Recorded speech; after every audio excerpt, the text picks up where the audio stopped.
الحمد لله نحمده ونستعينه ونستغفره ونؤمن به ونتوكل عليه ونعوذ بالله من شرور أنفسنا ومن سيئات أعمالنا من يهده الله فلا مضل له ومن يضلل فلا هادي له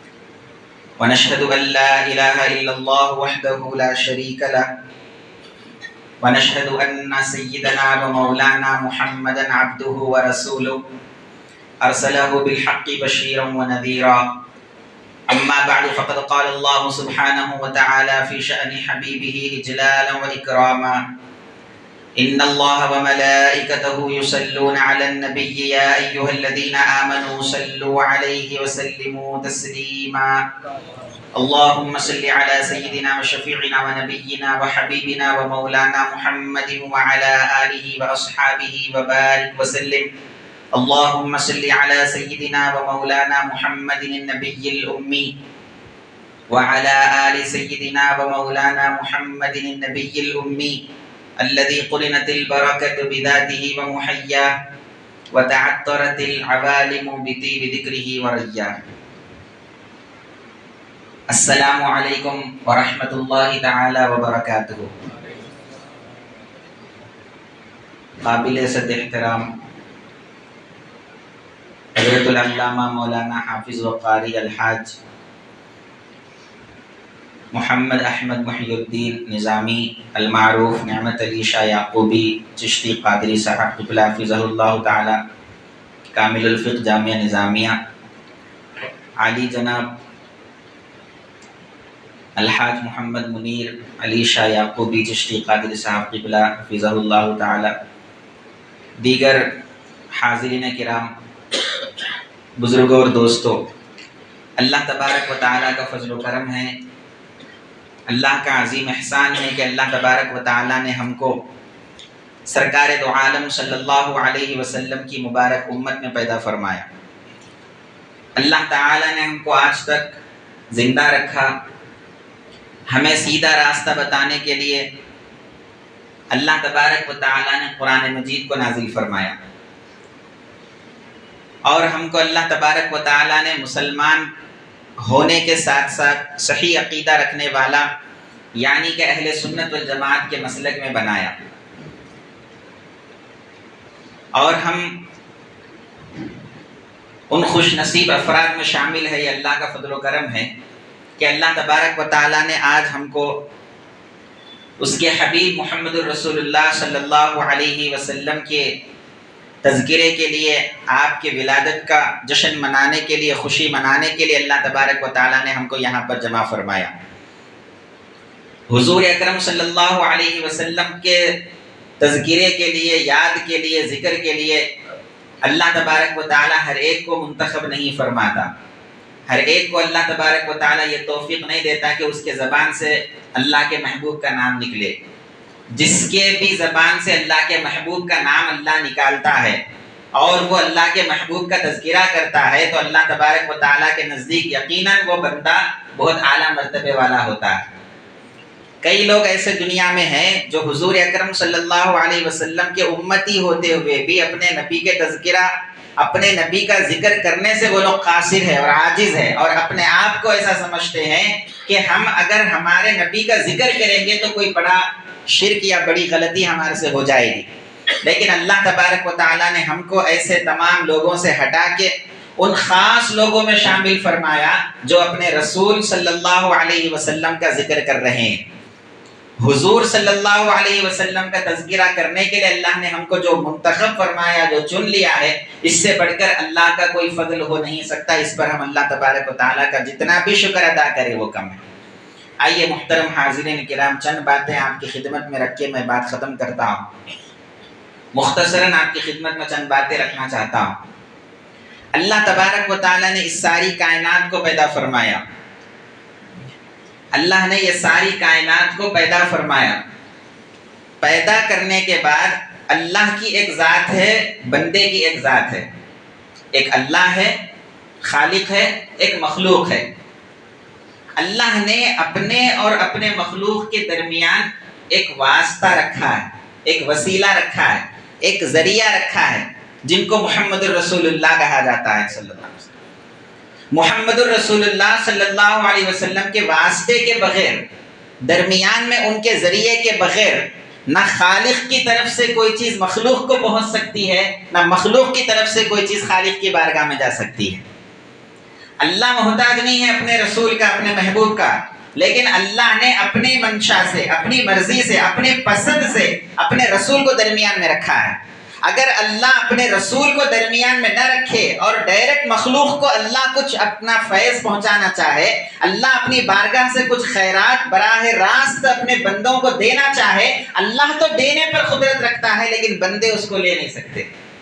بندوں کے اندر ڈائریکٹ اللہ تبارک و تعالیٰ کی بارگاہ سے لینے کی سکت نہیں ہے، اسی لیے اللہ تبارک و تعالیٰ نے درمیان میں ایک واسطہ رکھا، محمد الرسول اللہ صلی اللہ علیہ وسلم۔ اور ہماری طرف سے جو اللہ کی بارگاہ میں پہنچتی ہیں چیزیں، ہم دعا کرتے ہیں، دعا اللہ کی بارگاہ میں پہنچتی ہے، نمازیں اللہ کی بارگاہ میں پہنچتی ہے، عبادتیں اللہ کی بارگاہ میں پہنچتی ہے۔ ہمارے سے جو کچھ اللہ تک پہنچنا ہے وہ بغیر حضور صلی اللہ علیہ وسلم کے واسطے کے نہیں پہنچ سکتی۔ اللہ کی طرف سے آنے والی چیزیں بھی حضور کے واسطے سے، وسیلے سے آتی ہے، ذریعے سے آتی ہے، اور ہماری طرف سے جو چیزیں اللہ کی بارگاہ میں پیش ہونا ہے وہ بھی ہمارے آقا کے واسطے اور وسیلے سے پہنچتی ہے۔ اب بعض لوگوں کا یہ خیال ایسا بن گیا ہے کہ وہ لوگ یہ سمجھتے ہیں ہم کو رسول کی ضرورت نہیں ہے، ہم کو رسول کی ضرورت نہیں ہے، معاذ اللہ ان کا کام تھا اللہ کا پیغام پہنچانا، پہنچا کر چلے گئے۔ ایک ڈاکیا، ڈاک ڈالنے والا، پوسٹ مین جو ہوتا ہے وہ پوسٹ لے کر آتا ہے، لیٹر لے کر آتا ہے، آپ کے گھر میں ڈیلیور کر دیتا ہے، اس کے بعد وہ پوسٹ مین چلے جاتا ہے۔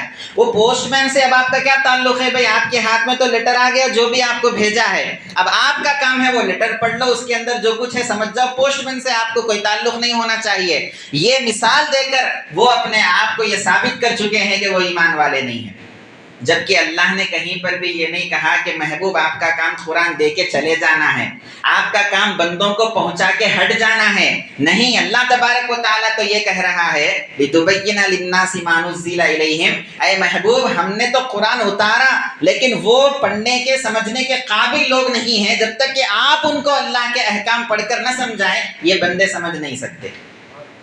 اب اللہ تبارک و تعالیٰ نے جب ہمارے آقا کو درمیان میں واسطہ بنا دیا ہے، ذریعہ بنا دیا ہے، تو اب ساری مخلوق حضور اکرم صلی اللہ علیہ وسلم کی محتاج ہے۔ محتاج کا کیا معنی ہے؟ جس کی ہمارے کو ہمیشہ ضرورت پڑتے رہتی اس کو محتاج کہتے ہیں۔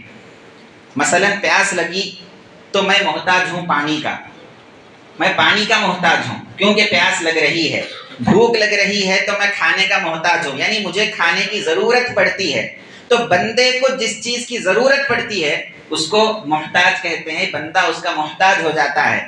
ساری کائنات کو اللہ تبارک و تعالیٰ نے حضور سے بے نیاز نہیں کیا، ساری کائنات کے کسی مخلوق کو کسی بھی پل میں، کسی بھی حصے میں اللہ تبارک و تعالیٰ نے حضور صلی اللہ علیہ وسلم سے کاٹ کے دور جدا کر کے نہیں رکھا، بلکہ کائنات کے ہر ذرے ذرے کو، ہر مخلوق کو اللہ تبارک و تعالیٰ، صرف انسان کی بات نہیں ہے، ہر مخلوق کو اللہ تبارک و تعالیٰ حضور کا محتاج بنا کے دنیا میں رکھا ہے۔ اب دنیا میں جو کچھ ہے اللہ کے سوا وہ اللہ کے حبیب کی محتاج ہے۔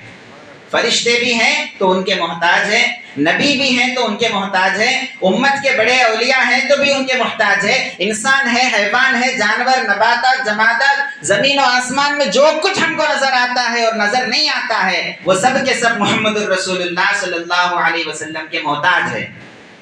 یعنی ہر لمحہ ساری مخلوق کو حضور کی ضرورت پڑتے رہتی ہے، ایک لمحہ بھی کوئی مخلوق حضور سے بے نیاز نہیں ہو سکتا کہ اس لمحے میں مجھے محبوب کی ضرورت نہیں ہے، اس لمحے میں محمد الرسول اللہ کی ضرورت نہیں ہے۔ ایسا کوئی لمحہ دنیا میں نہ آیا نہ صبح قیامت تک آ سکتا ہے۔ اللہ تبارک و تعالیٰ نے ساری کائنات کو پیدا فرمایا، کیا فرمایا اللہ تبارک و تعالیٰ؟ ساری کائنات کا میں رب ہوں، ساری کائنات کا میں رب ہوں، یہ اللہ فرما رہا ہے۔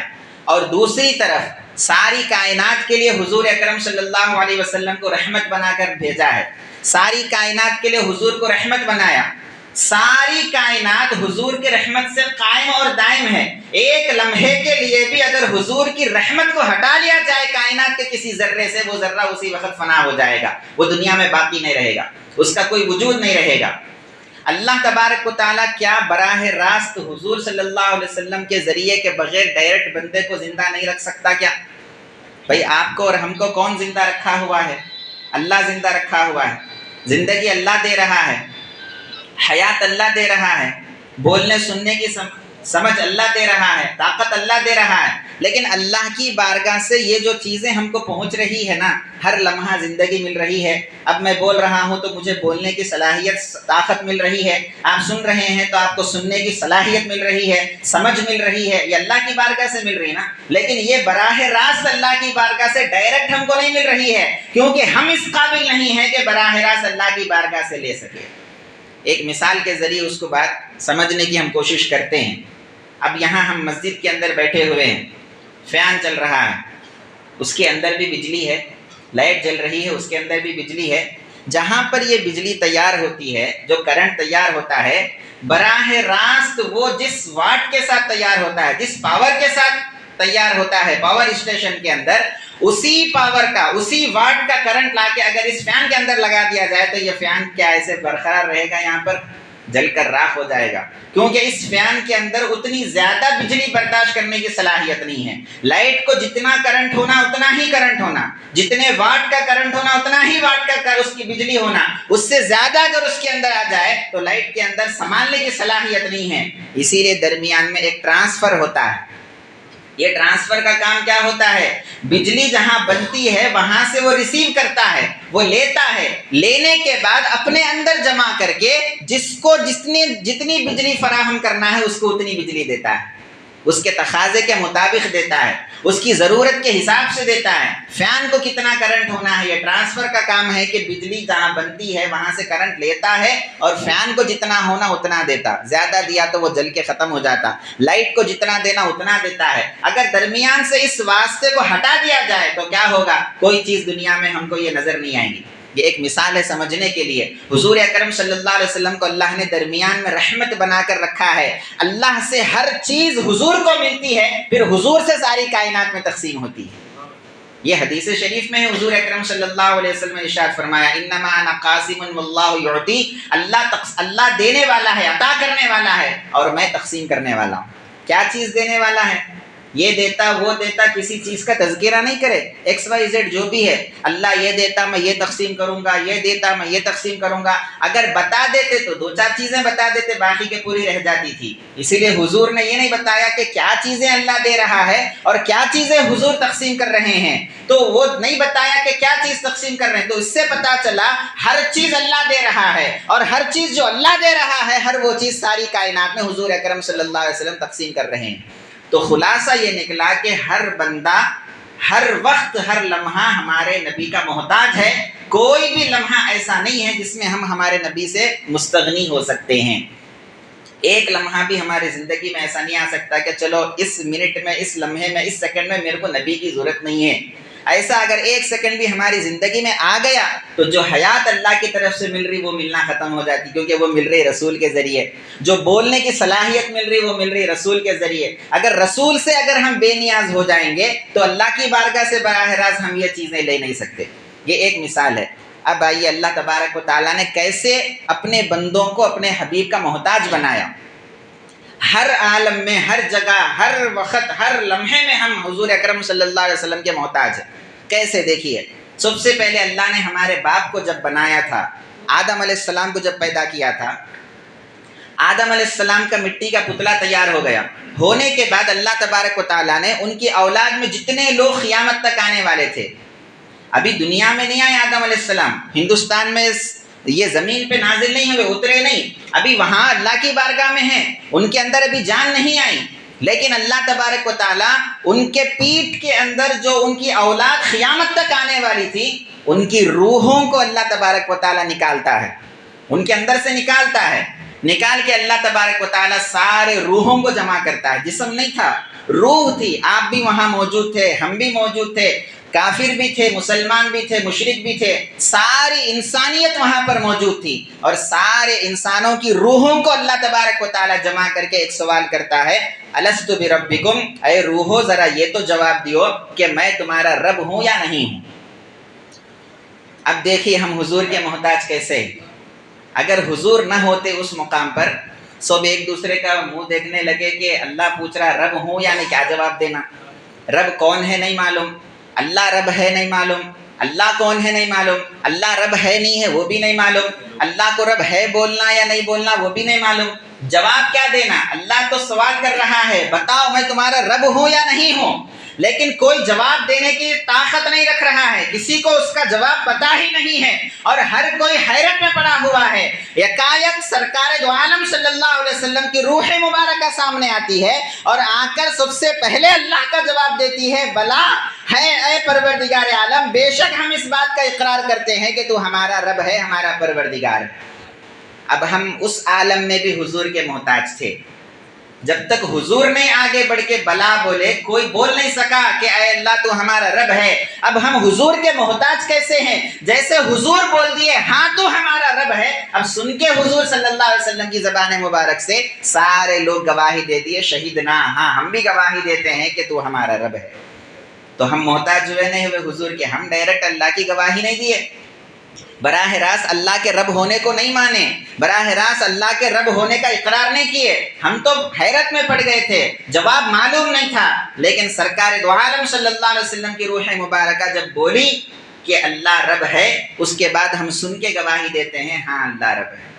یہ حضور کی طرف ہم محتاج ہوئے یا نہیں ہوئے؟ اگر حضور جب اس وقت جواب نہیں دیتے تو ہم کوئی جواب نہیں دے سکتے تھے، تو ہم حضور پہ محتاج، حضور کے محتاج ہو گئے، یا ڈائریکٹ اللہ سے ملاقات کر کے ڈائریکٹ اللہ کے سوال کا جواب دے دیے؟ نہیں دے سکے، حضور کے محتاج ہوئے اس عالم کے اندر۔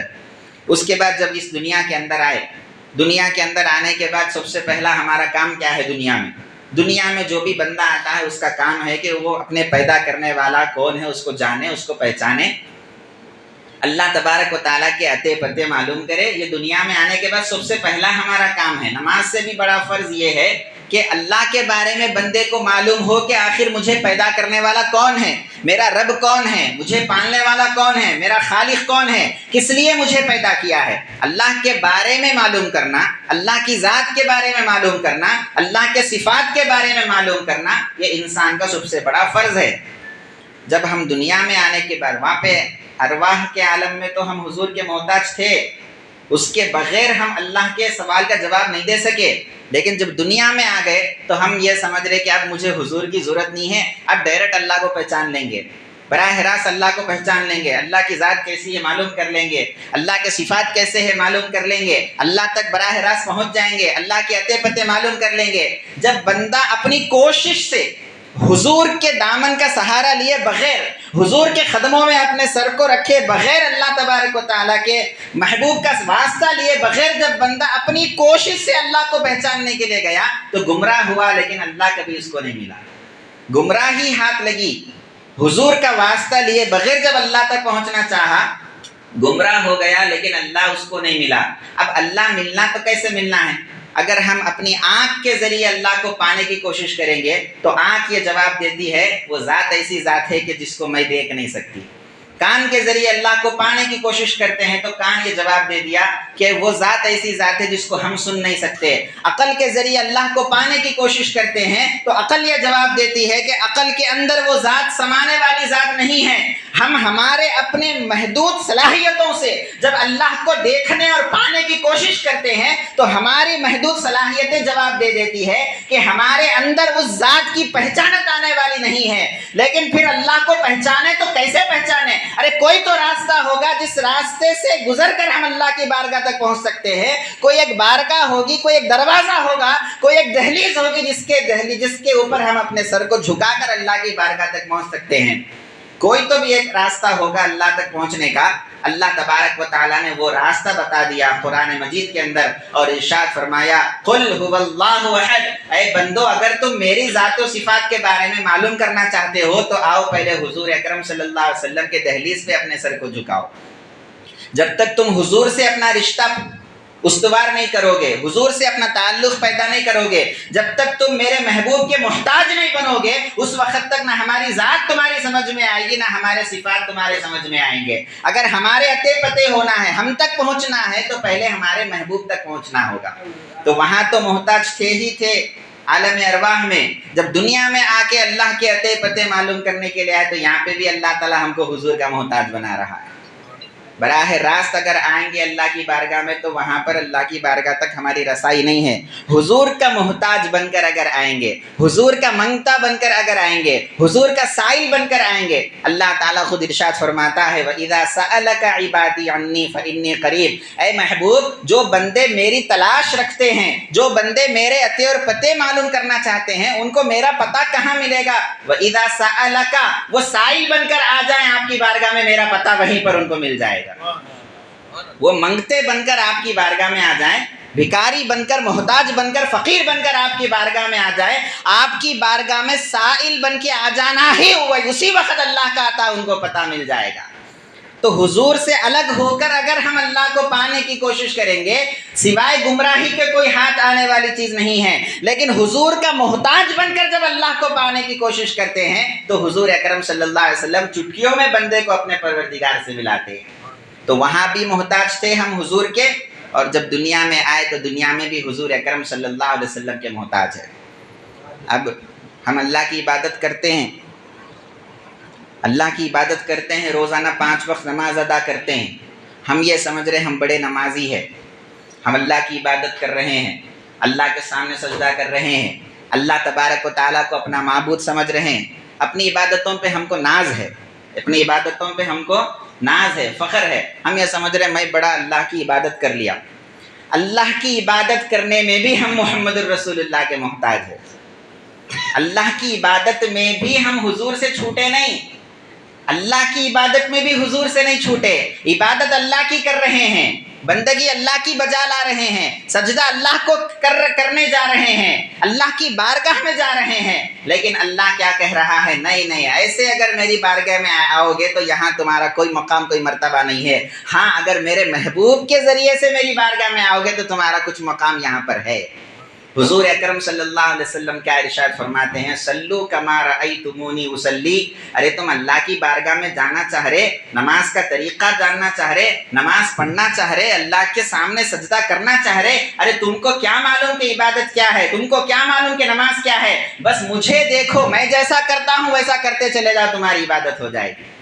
میں جیسا کرتا ہوں ویسا کرتے چلے جاؤ، تمہاری نماز ہو جائے گی۔ تو نماز کے ادا کرنے میں بھی ہم کو اللہ نے حضور کا محتاج بنا دیا۔ حضور سے ہٹ کے جب ہم نماز ادا کرنے کی کوشش کریں گے تو ہماری نماز نہیں ہونے والی۔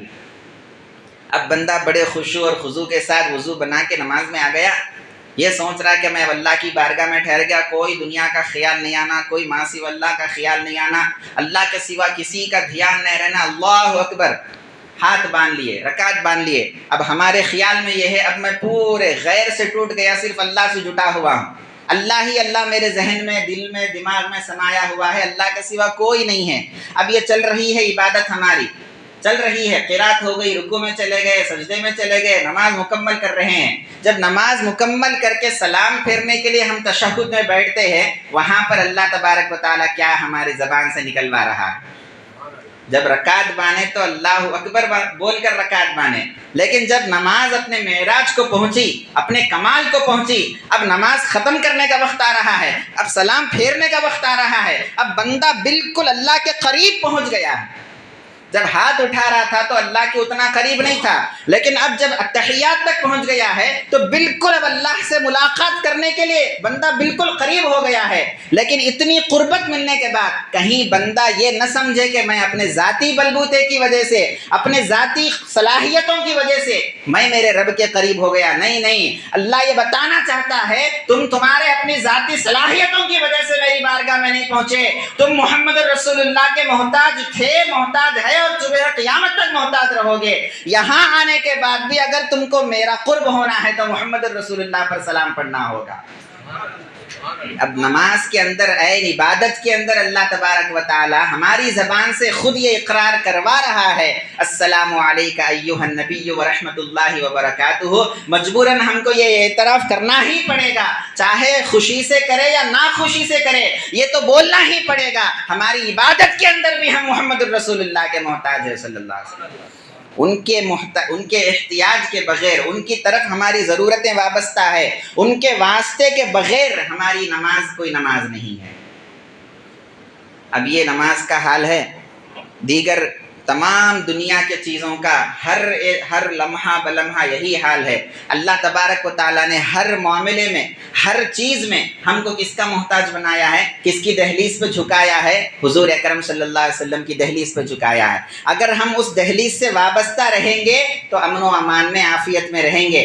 اگر ہم اس دہلیز سے اپنے سر کو ہٹا لیں گے اور یہ کہیں گے میں ڈائریکٹ اللہ سے مل جاؤں گا، مجھے ضرورت نہیں ہے محمد الرسول اللہ صلی اللہ علیہ وسلم کی، تو جب یہ عقیدہ ہمارا آ جائے گا تو اللہ کی بارگاہ میں بھی پھر ہماری بھی اللہ کو کوئی ضرورت نہیں ہے۔ اب بندہ زندگی گزار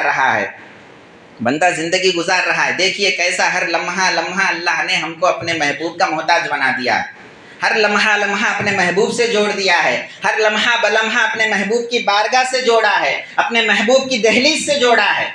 اب حضور اکرم صلی اللہ علیہ وسلم کے ہم غلام ہیں، امتی ہے، چھوٹی موٹی غلطیاں ہر ایک سے ہو جاتی ہے، گناہ ہو جاتے ہیں، ہم فرشتے نہیں ہیں جو گناہوں سے پاک ہیں، ہم نبی نہیں ہیں جو گناہوں سے پاک ہے، ہر انسان سے کچھ نہ کچھ خطا ہوتی ہے۔ سرکار دو عالم صلی اللہ علیہ وسلم خود ارشاد فرماتے کل ابن آدم خطاء وخیر الخطائین التوابون، آدم کا ہر بیٹا گنہگار خطا کار ہے، لیکن گنہگاروں میں بہترین گنہگار وہ ہے جو توبہ کرتا ہے۔ اب گنہگار ہے بندہ، گناہ کر لیا، جانے میں کیا، انجانے میں کیا، خطا ہو گئی، اب اللہ کی بارگاہ سے معافی ہونا نہیں ہونا، توبہ ہونا نہیں ہونا، اللہ کی بارگاہ سے گناہوں کی مغفرت ہونا۔ اب میں گنہگار بندہ، میں خطا کار بندہ، اب میں سوچ رہا ہوں میں کیسا اللہ کی بارگاہ میں معافی مانگوں، میں کیسا اللہ کی بارگاہ میں توبہ کروں، توبہ کا طریقہ کیا ہے، مغفرت ملتی کیسے ہے اللہ کی بارگاہ سے۔ اب میں اگر یہ سوچ لوں کہ محمد الرسول اللہ کی مجھے کیا ضرورت ہے، استغفر اللہ، میں اللہ کا بندہ ہوں، گناہ ہوا میرے اور میرے رب کے بیچ کی بات ہے، لہٰذا میں ڈائریکٹ رب سے مانگ لوں گا مغفرت اور ڈائریکٹ رب میری مغفرت کر دے گا، اللہ میری مغفرت کر دے گا، اللہ براہ راست میری توبہ قبول کر لے گا۔ اگر یہ سوچ کر ہم اگر توبہ کریں گے، ساری زندگی بھی توبہ کرتے رہیں گے تو اللہ ڈائریکٹ توبہ قبول نہیں فرمائے گا۔ اب آخر طریقہ کیا ہے گناہوں کی مغفرت کا؟ گناہ تو بندے اور خدا کے بیچ کی بات ہے نا، کسی اور کو تو اس میں کوئی دخل نہیں ہے، لیکن اللہ تبارک و تعالی گناہوں کی مغفرت کے حوالے سے بھی ہم کو محمد الرسول اللہ کا محتاج بنا دیا صلی اللہ علیہ وسلم۔ وہ کیسے؟ اللہ تبارک و تعالی توبہ کا طریقہ قرآن میں بتایا، گناہوں کی مغفرت کا طریقہ قرآن میں بتایا، کیا بتایا؟ وَلَوْ أَنَّهُمْ إِذْ ظَلَمُوا أَنفُسَهُمْ جَاءُوكَ فاستغفروا الله واستغفر لهم الرسول لوجدوا الله توابا رحیما۔ اے بندو تم سمجھتے ہو کہ ایسے ہی مغفرت ڈائریکٹ ملنے والی ہے؟ ارے ڈائریکٹ آج تک کوئی ایک چیز تم کو نہیں ملی تو مغفرت بھی ڈائریکٹ کیسے ملنے والی ہے؟ نہیں، میرے محبوب کے واسطے کے بغیر تم کو مغفرت ملنے والی نہیں ہے۔ اگر گناہوں سے معافی چاہتے ہو، مغفرت چاہتے ہو تو آؤ میرے محبوب کی دہلیز پہ اپنے سر کو جھکاؤ، یہاں پر آ کر اگر توبہ کرو گے ضرور بضرور اللہ تبارک و تعالیٰ تمہاری توبہ کو قبول فرمائے گا۔ یہ نہیں بولے کہ گناہ ہو گیا تو منگل گری کی جامع مسجد میں بیٹھ جاؤ، 2 رکعت نماز پڑھ لو، سجدے میں سر رکھو، توبہ کرو، اللہ معاف کرنے والا ہے، غفور الرحیم ہے، نہیں فرمایا۔ اگر گناہ ہو گیا تو جاؤ خانہ کعبہ کے اطراف طواف کرو، تمہارے گناہوں کو معاف کر دیا جائے گا، نہیں فرمایا۔ ہاں وہ بھی ہے، لیکن وہ بعد کی چیز ہے، ایسا کسی اور چیز کی طرف اللہ نے ہم کو متوجہ نہیں کرایا، اللہ نے ہم کو رجوع نہیں کرایا۔ گناہ ہو گیا فلاں جگہ جاؤ میں معاف کر دوں گا، گناہ ہو گیا فلاں جگہ جاؤ معاف کر دوں گا، گناہ ہو گیا جاؤ فلاں مسجد میں چلے جاؤ معاف کر دوں گا، جاؤ اتنے روپے خیرات کر دو معاف کر دوں گا، نہیں فرمایا۔ گناہ ہو گیا تو اس گنہگار بندے کو اللہ اپنی بارگاہ میں نہیں بلا رہا ہے، تو گناہ کر لیا ہے اور میں پروردگار ہوں لہٰذا آجا میری بارگاہ میں توبہ کر لے، نہیں کہہ رہا ہے، اس گنہگار بندے کو محبوب کی بارگاہ میں بھیج رہا ہے۔ دیکھو اللہ کیسے ہم کو حضور کا محتاج بنایا، اور ہم ہر لمحہ کیسے حضور کے محتاج بنے ہوئے ہیں۔ اپنے گناہوں کی مغفرت کرانا ہے، لیکن محتاج کس کے ہیں؟ حضور کے محتاج ہے۔ اب حضور کی بارگاہ میں آ کر پھر ڈائریکٹ اللہ سے جب گناہوں کی مغفرت ہم مانگ رہے ہیں، ہمارے مانگنے پر بخشش نہیں ہو رہی، ہمارے مانگنے پر مغفرت نہیں ہو رہی. ہم آ گئے حضور کی بارگاہ میں, اپنے جھولیوں کو پھیلا کے مغفرت مانگ رہے اللہ سے, اے اللہ معاف فرما, اے اللہ معاف فرما, گناہوں کو معاف فرما, مغفرت فرما. اللہ تعالیٰ ہم کو نہیں دیکھ رہے, اللہ اپنے محبوب کے لبوں کو دیکھ رہے ہیں کہ میرے محبوب کے لب ہلتے یا نہیں ہلتے اس کی سفارش میں. واستغفر لهم الرسول, اے بندے تو معافی مانگنے سے معافی نہیں ملتی, میں ایک واسطہ بنایا درمیان میں اور تجھے ان کا محتاج بنایا. وہ اگر ہاتھ اٹھا کر تیری سفارش کریں گے, ان کی سفارش پر میں تیرے گناہوں کو معاف کروں گا, تیرے گناہوں کو براہ راست معاف نہیں کیا جا سکتا. واستغفر لهم الرسول, جب رسول دیکھیں گے کہ یہ میرا امتی گنہگار میرے بارگاہ میں آیا ہے, گناہوں کو لے کر آیا, مغفرت طلب کرنے کے لیے آیا ہے, لہٰذا رسول ہاتھ اٹھا کر اللہ سے جب ہماری مغفرت مانگتے ہیں اور یہ کہتے ہیں کہ اے اللہ میں اس بندے کے لیے مغفرت مانگ رہا ہوں, تو اللہ تبارک و تعالی ہماری توبہ پر نہیں بخش رہا ہے, ہمارے لیے جو ہمارے آقا دعا فرماتے ہیں, سفارش کرتے ہیں, آپ کے دعا فرمانے کی وجہ سے اللہ تبارک و تعالی ہماری مغفرت کا اعلان کر رہا ہے. لوجد اللہ توابا رحیما. دیکھو گناہوں کی مغفرت کے لیے بھی اللہ نے کس کا محتاج بنایا. حضور سے ہم چھوٹ سکتے کہیں پر, نہ عالم ارواح میں حضور سے چھوٹ سکے, نہ دنیا میں حضور سے چھوٹ سکے, نہ نماز میں عبادت میں حضور سے چھوٹ رہے ہیں, نہ توبہ کی مغفرت کے معاملے میں حضور سے چھوٹ رہے ہیں. آخر ایسا کون سا لمحہ ہے ہماری زندگی کا جس لمحے ہم حضور سے الگ ہو کر ڈائریکٹ اللہ سے مل سکتے ہیں؟ وہ کون سا لمحہ ہے بتا دو. کوئی لمحہ نہیں ہے دوستو. ہر لمحہ بلمحہ اللہ نے ہم کو کس کا, حضور کا محتاج بنایا. اب جب بندہ اپنی زندگی کو ختم کر لیا, جتنے دن اس کو دنیا میں رہنا تھا رہ لیا, ہر ایک کو جانا ہے, میں بھی جاؤں گا, آپ بھی جائیں گے, مر کے قبر میں جانا ہے. اب بندہ یہ سوچ رہا ہوں گا عالم ارواح میں تو ہم حضور کے محتاج تھے, کیونکہ وہاں اللہ کی پہچانت نہیں تھی, مجبوراً حضور کا سن کے بولنا پڑا. دنیا میں بھی ہر لمحہ حضور کی بارگاہ میں جھکنا پڑ رہا تھا. اب چلو خبر میں تو بھی کم سے کم ڈائریکٹ اللہ سے مل لیں گے, یہاں پہ تو حضور نہیں ہوں گے. ایسا سوچ کے جب بندہ قبر میں جاتا ہے تو فرشتے اس کے پاس آ کر وہی محمد رسول اللہ کے حوالے سے سوال کرتے ہیں. ما کنت تقول فی شأن ھذا الرجل, حضور اکرم صلی اللہ علیہ وسلم کا مبارک چہرہ دکھاتے ہیں, دیدار کراتے ہیں. کافر کو بھی ہونے والا ہے, ایمان والے کو بھی قبر میں حضور کا دیدار ہونے والا ہے. کافر کو بھی, منافق کو بھی, ہر ایک کو قبر میں حضور کا دیدار ہونے والا ہے. لیکن فرق یہ ہے, کافر اور منافق دیکھے گا تو نہیں پہچان پائے گا کہ یہ کون ہے, اور ایمان والا دیکھے گا تو پہچان لے گا کہ یہ میرے آقا ہے. اب ہمارے قبر, سرکار دو عالم صلی اللہ علیہ وسلم ارشاد فرماتے ہیں کہ قبر جنت کے باغوں میں کا ایک باغ ہے یا جہنم کے گڑھوں میں کا ایک گڑھا ہے. اب فیصلہ کیسا ہونا, ہماری قبر گڑھا ہے یا باغ ہے؟ نمازوں کے سامنے رکھ کے فیصلہ نہیں کر رہے, ارے انہیں زندگی میں اتنے نمازیں پڑھا, چلو اس کی خبر کو جنت کے باغوں کا باغ بنا دو. انہیں اتنے روزے رکھا, چلو باغ بنا دو, گڑھا نہیں بنانا جہنم کا. انہیں ہر سال حج کرتا تھا, چلو اس کے خبر کو باغ بنا دو. ہمارے نمازوں پر خبر میں فیصلہ نہیں ہو رہا ہے, وہ آخرت میں. ہمارے روزوں کو دیکھتے ہوئے قبر میں عذاب کا, ثواب کا, رحمت کا فیصلہ نہیں ہو رہا ہے. ہمارے کسی عبادت کو سامنے رکھ کر, ہمارے کسی حسن عمل کو سامنے رکھ کر قبر میں فیصلہ نہیں کیا جا رہا ہے. یہ بندہ یہ عمل کرتا تھا, اس واسطے اس کی قبر کو جنت کے باغوں کا باغ بنا دو. یہ بندہ یہ عمل کرتا تھا, اس واسطے اس کی قبر کو جہنم کا گڑھا مت بناؤ. نہیں, ہمارے قبر میں جو ثواب اور رحمت کا یا عذاب کا جو فیصلہ اللہ کر رہا ہے وہ حضور کی پہچانت پر کر رہا ہے. یہ بندہ میرے محبوب کو پہچانتا یا نہیں پہچانتا, اس پر ہماری قبر کا فیصلہ ہو رہا ہے. قبر جنت بنے گی یا قبر جہنم بنے گی, کس پر موقوف ہے؟ حضور کے پہچانت پر موقوف ہے. اب بتائیے, ہماری قبر جنت بنانا ہے تو ہم حضور کے محتاج ہوئے یا نہیں ہوئے؟ نہ عالم ارواح میں چھوٹ سکے, نہ دنیا میں چھوٹ سکے. قبر میں جانے کے بعد ہم یہ سمجھ رہے کہ چلو یا تو کم سے کم چھوٹ جائیں گے, ڈائریکٹ اللہ سے مل لیں گے. نہیں, قبر میں بھی ڈائریکٹ اللہ سے ملنے کا کوئی چانس نہیں ہے. وہاں پر جانے کے بعد بھی ہم کو یہ بتا دیا گیا, ان کو پہچانے تو خبر جنت ہے, نہ تو خبر جہنم ہے. تو ہماری قبر کی زندگی بھی بننا ہے تو کس کے محتاج ہے دوستو؟ حضور اکرم صلی اللہ علیہ وسلم کے محتاج. اب بندہ قبر میں سو گیا, قیامت تک سو گیا, قیامت میں اٹھا. اب قیامت میں اٹھنے کے بعد بندے کو اگر یہ خیال آئے, میں عالم ارواح سے لے کے حضور کا محتاج ہوتے آیا, عالم ارواح سے لے کے ڈائریکٹ اللہ سے میں نہیں مل سکا، ڈائریکٹ اللہ سے کوئی معاملہ نہیں کر سکا، کوئی ڈیل نہیں کر سکا، نہ کوئی چیز ریسیو کر سکا، نہ کوئی اللہ کو کوئی چیز دے سکا۔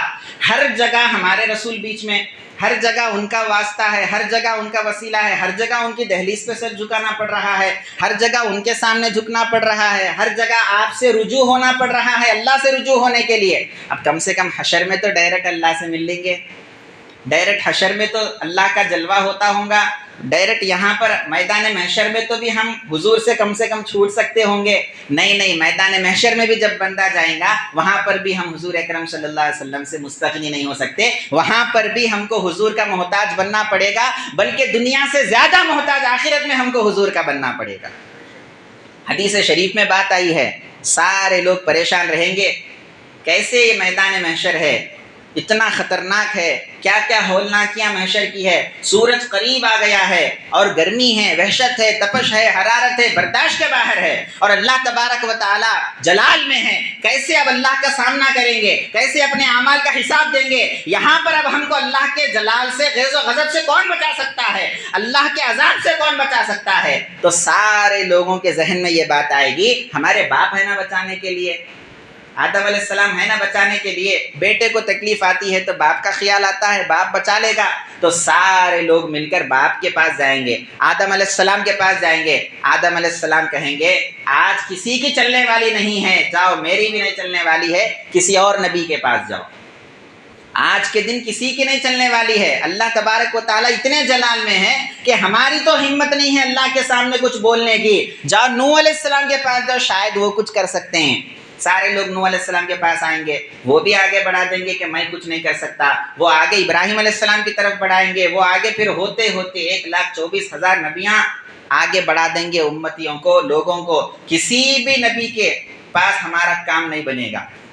جو ہم سوچ رہے نا ہم کو حضور کی ضرورت کیا ہے، آج کل یہ عقیدہ بن رہا نا ڈائریکٹ ہم اللہ سے وابستہ ہو جائیں گے، حضور کی ضرورت کیا ہے؟ اب دیکھو میدان محشر میں حضور کی ضرورت کیا ہے اور ہم کیسے حضور کے محتاج ہیں۔ میدان محشر میں کوئی نبی اللہ کے پاس سفارش نہیں کر رہا ہے، 1,24,000 انبیاء گزر گئے، بالآخر ساری کی ساری انسانیت حضور اکرم صلی اللہ علیہ وسلم کے قدموں سے لپٹ جاتی ہے، حضور کے دامن رحمت میں آ جاتی ہے اور آ کر کہتی ہے کہ یا رسول اللہ آج اگر کوئی بچا سکتے ہیں تو صرف آپ بچا سکتے ہیں، آپ کے سوا کوئی نہیں بچا سکتا۔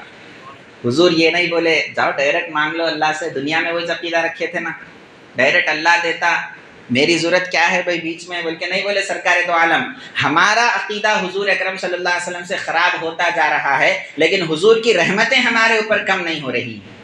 سرکار دو عالم کیا ارشاد فرماتے ہیں، انا لہا، ارے میں ہوں ہی اس وجہ سے کہ تم کو تمہارے مولا کی بارگاہ میں پہنچاؤں، میں ہوں ہی اس وجہ سے کہ میں تم کو اللہ سے مغفرت کراؤں، میں اسی وجہ سے ہوں، میں اللہ نے مجھے اسی وجہ سے یہ اختیار آج دیا ہے میدان محشر میں کہ تم کو جنت میں داخل کراؤ، آؤ اللہ کی بارگاہ میں تم کو لے کر چلتا ہوں۔ سرکار دو عالم صلی اللہ علیہ وآلہ وسلم اس وقت اللہ کی تعریف کریں گے، ایسی تعریف کریں گے کہ دنیا میں کوئی ایسی تعریف اللہ کی نہ کیا نہ کوئی کر سکتا ہے۔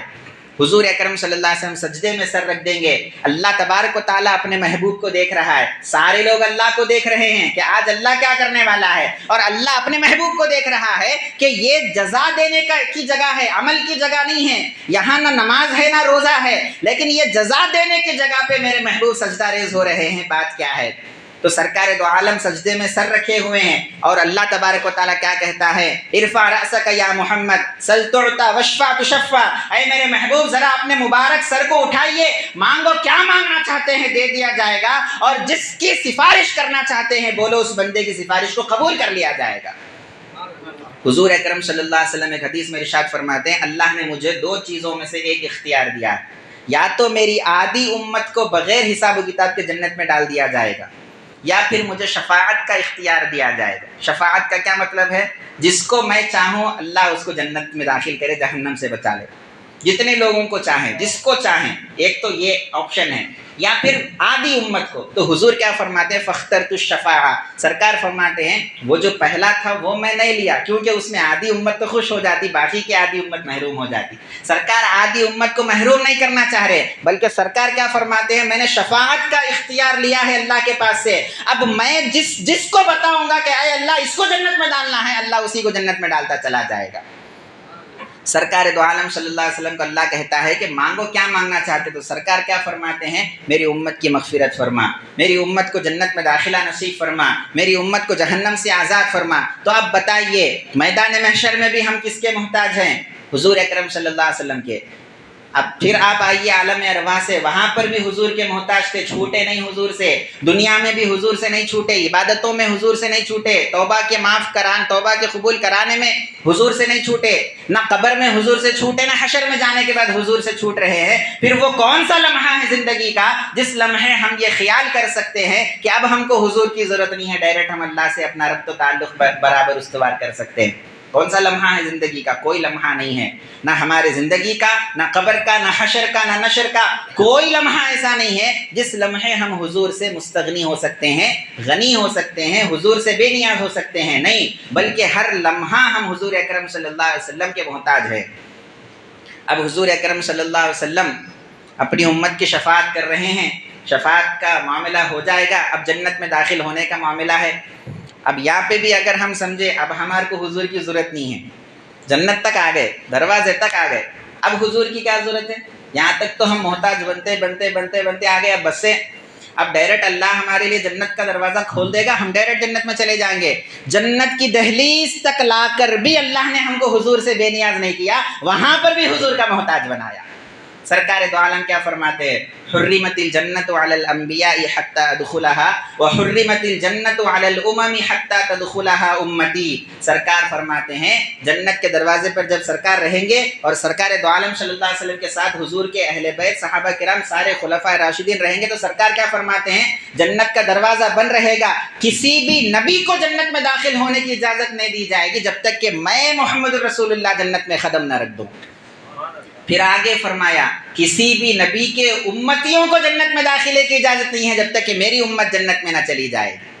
ہم دنیا میں آنے کے اعتبار سے سب سے آخر میں آئے ہیں، سارے نبیوں کی امتیں چلے جانے کے بعد آئے ہیں، لیکن جب جنت میں جائیں گے تو سب سے پہلے جائیں گے جنت میں، آئے سب سے آخر میں، اور جنت میں جانے کے اعتبار سے ہمارا نمبر پہلا رہے گا۔ اب جنت میں داخلہ بھی کیسے ہوگا؟ دروازے تک آ گئے لیکن داخل نہیں ہو سک رہے، دروازہ کھل رہا نہیں جنت کا، کھلیں گا تو جنت میں ہم قدم رکھیں گے۔ سرکار دو عالم دروازے کے پاس کھڑے ہوئے ہیں، یہاں پر بھی اللہ نے ہم کو جنت کی دہلیز پہ لا کر بھی حضور کا محتاج بنایا۔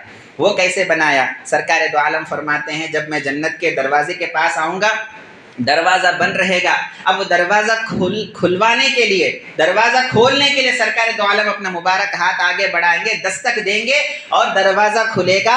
سرکار دو عالم فرماتے ہیں فَإِذَا الْجَبَّارُ مُسْتَقْبِلِي، جب یہ جنت کا دروازہ کھلے گا تو کیا دیکھوں گا کہ خود کائنات کا پروردگار میرے استقبال کے لیے وہاں موجود رہے گا۔ خود کائنات کا رب، جنت کا پیدا کرنے والا خالق جنت وہاں پہلے سے میرے انتظار میں، میرے استقبال میں رہے گا کہ کب محبوب آئیں گے، کب دروازہ کھولیں گے، ان کے بولنے پر میں دروازہ کھولوں گا، اس کے بعد ان کی امت جنت میں آئے گی۔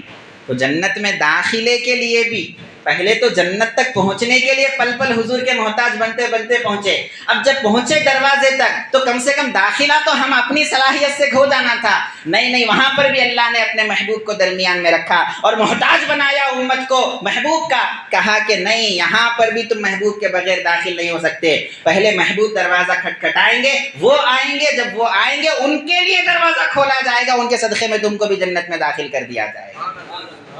ساری باتوں کا خلاصہ یہی ہے دوستو، ہمارے عالم ارواح سے لے کر جب ہمارے باپ میں سے ہمارے روحوں کو اللہ نے نکالا تھا، اس وقت سے جو ہم حضور کے محتاج ہیں تو جنت میں داخلے تک بھی حضور کے محتاج ہے۔ لہٰذا اب ہم کو کیا کرنا چاہیے؟ سرکار دو عالم سے وابستہ ہو کر، سرکار دو عالم کی دہلیز پہ اپنا سر رکھ کے، سرکار دو عالم سے اپنا ربط و تعلق مضبوط کر کے، سرکار کی دہلیز سے وابستہ ہو کر، سرکار کے دامن رحمت میں پناہ لے کر ہم اللہ تبارک و تعالیٰ کے قریب ہو سکتے ہیں۔ ورنہ اگر ہم سرکار سے ہٹ کر زندگی گزارنے کی کوشش کریں گے، نہ دنیا میں زندگی گزار سکیں گے، نہ قبر کامیاب ہو سکے گی، نہ حشر کامیاب ہو سکے گی، نہ ہم کو جنت میں داخلہ مل سکے گا، نہ جہنم سے آزادی مل سکے گی۔ تو نجات کس میں ہے؟ حضور کے دامن سے وابستہ ہو جانے میں نجات ہے۔